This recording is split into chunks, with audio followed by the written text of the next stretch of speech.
Ano nga bang mas maganda? Ang mag-franchise or magtayo ng sarili mong negosyo? Tara mga brother, pag-usapan natin yung topic na yan.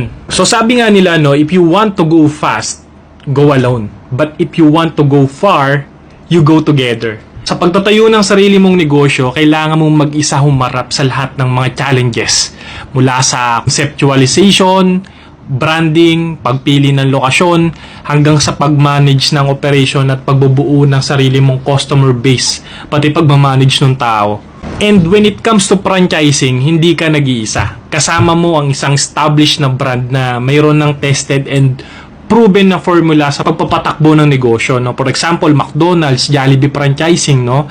Meron silang comprehensive training program para sa mga franchisee na pera lang yung meron at gusto nilang mag-umpisa, no? So, meron silang kompleto na operational manuals, marketing strategies, at financial management na talagang makakatulong sa'yo for you to really start managing your own franchise business.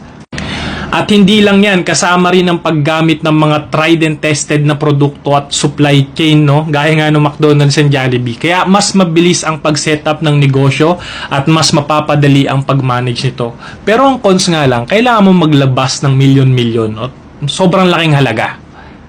Kaya brother, kung goal mo ay magkaroon ng successful na negosyo, hindi hadlang, no, yung pagkakaroon ng franchising, no. Bukod sa mas mababa na ang risk, mas mabilis at mas mura pa ang pag-setup ng negosyo kumpara sa pagbuo ng scratch.